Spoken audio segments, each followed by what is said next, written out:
My name is Sherry. It's almost been 5 years since I married my husband Adolf. We both work, and while we're generally busy, we lead fulfilling lives. I have a father and a younger brother. My mother passed away due to an illness 2 years ago, and since then, my father, Jacob, has been living alone. When my mother passed away, I was worried about him. I talked to Adolf and expressed, I'm concerned about my father. I'd like to live closer to my childhood home.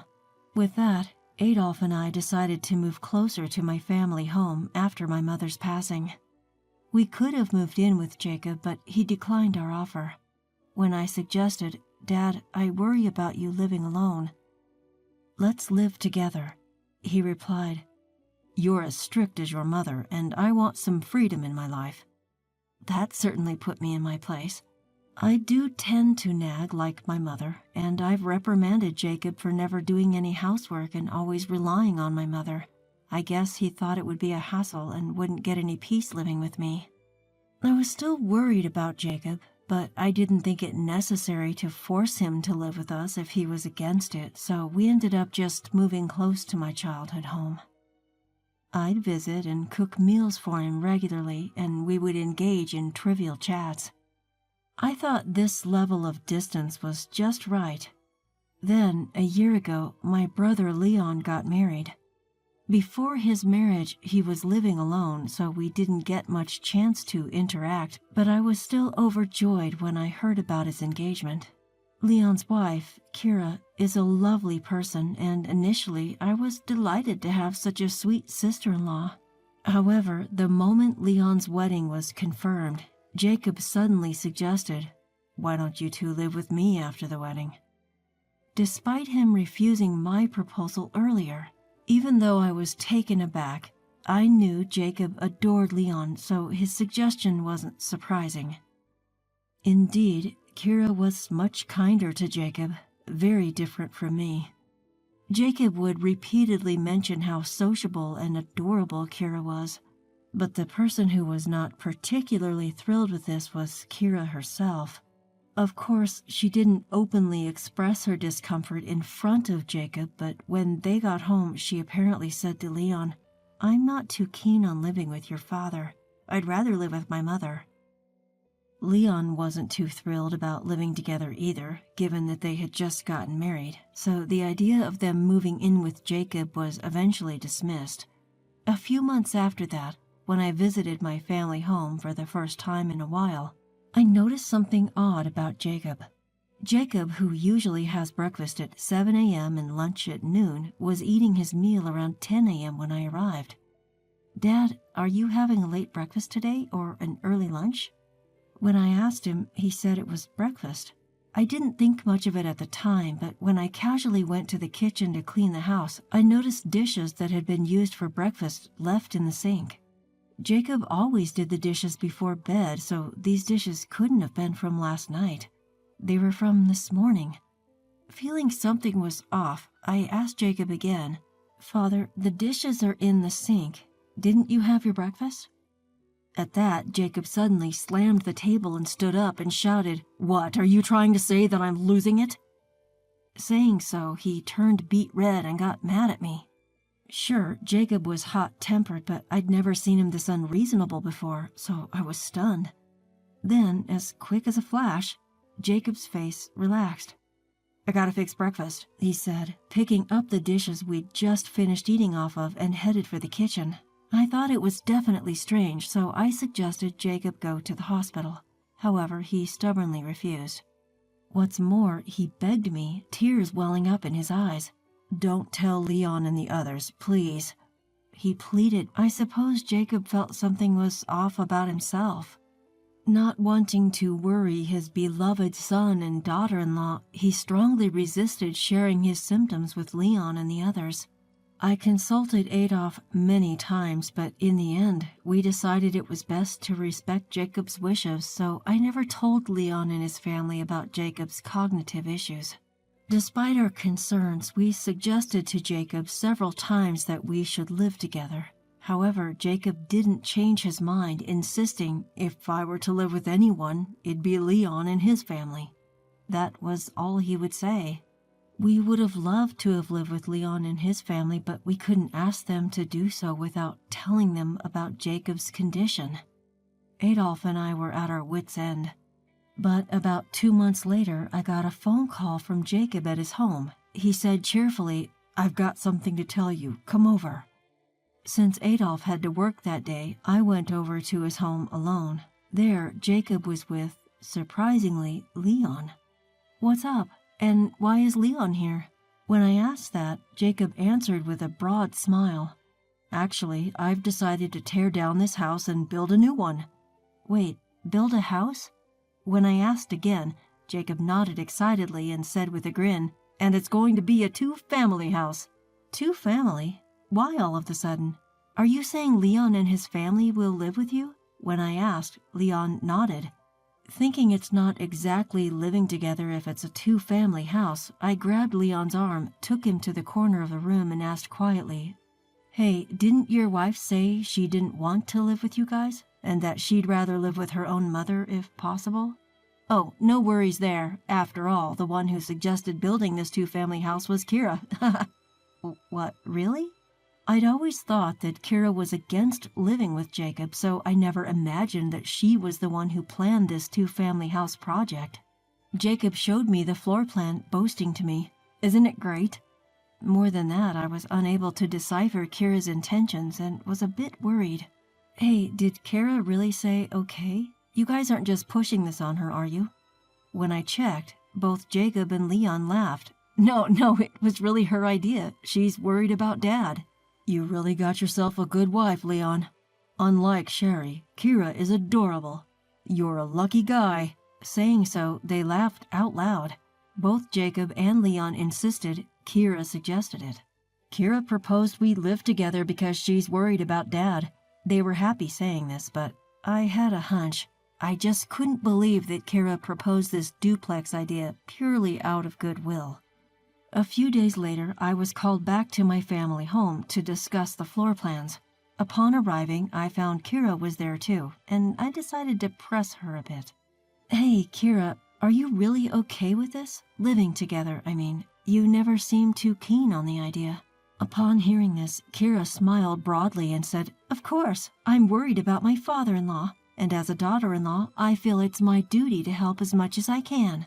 She punctuated her statement with a power pose, arms flung out confidently. Watching her, Leon chimed in. "Sis, you worry too much. Or are you perhaps jealous of us moving into a brand new house? Ha!" His comment was somewhat jarring. "That's not it, I'm just concerned about potential arguments down the line." Upon hearing that, Jacob, trying to tease me, said, "Don't lie. You just want to live with us too, right? Sorry, but no way." Just show me the floor plans already. I'll look and leave." I sighed. While we were in the midst of this back and forth, Kira's phone rang. "I'm sorry, it's my mom. I'll take this outside," she said and left the room. Jacob and Leon showed me the floor plan, bragging about this room and that detail for what felt like an eternity. Yet something about the floor plan nagged at me. "Hey, what's this big room for? Was it there when you showed me last time?" When I asked that, Leon began to explain. "Oh, that? Kira requested that room," Leon began. "She said we could use it freely and it could serve as a guest room when someone comes over." Jacob chimed in, seemingly impressed. "Kira really thinks of everything, huh? What a good kid."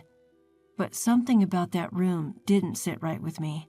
It was about twice as big as any other room. A guest room, isn't it a bit too large? It's the biggest room in the whole plan. At my question, Leon and Jacob gave troubled looks.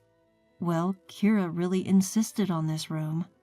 "If Kira wants it that way, then it's fine. You shouldn't interfere," they concluded.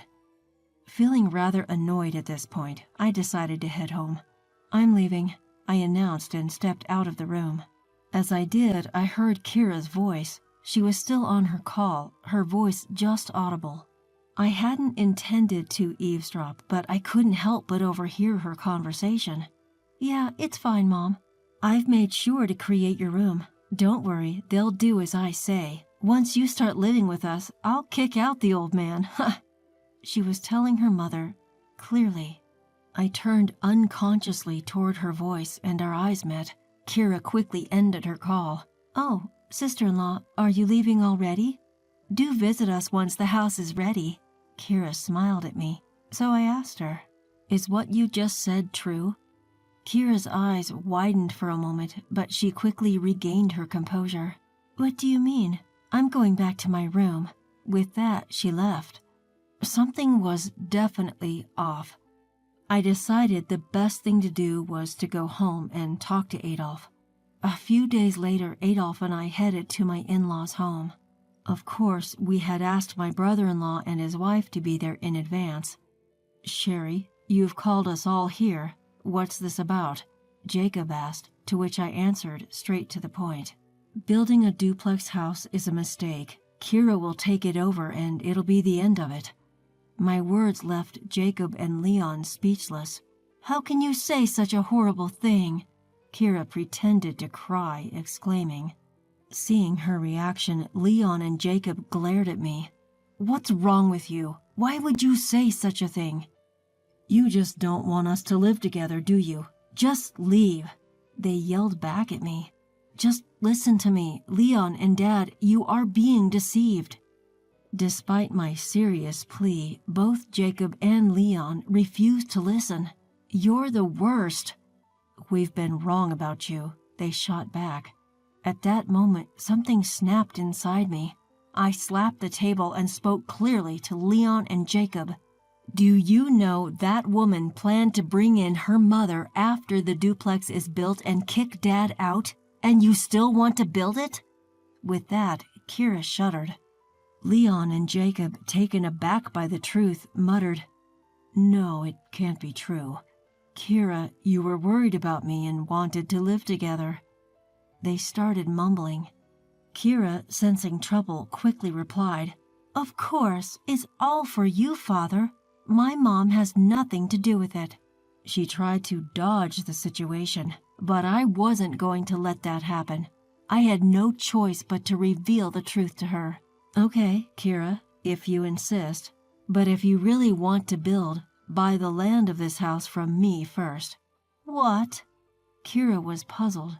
"You see, the land where this family home is built was originally my mother's, and I got it in exchange for helping Leon, who was in a financial crisis at the time. I'm not going to let you use this land for your selfish purposes. If you really want to do it, I'll sell it to you at double the price. If you're really worried about Jacob and want to live together, you can afford that much, right?" With that, Kira fell silent. Jacob shouted, "Then I'll pay. Isn't that enough?" That's when Adolf, who had been silent all this time, finally spoke. "Dad, Leon, I hate to say this, but even if Sherry is hated by both of you, she's trying to protect you. If things go Kira's way and her mom moves in and Dad gets kicked out, Leon, can you take responsibility?" Adolf's calm and steady statement was strikingly credible, and both Jacob and Leon were stunned into silence. Seeing this, Kira, unable to stand it any longer, started to make a fuss. "Leon, you don't believe them, do you?" She started arguing. Kira directly addressed me.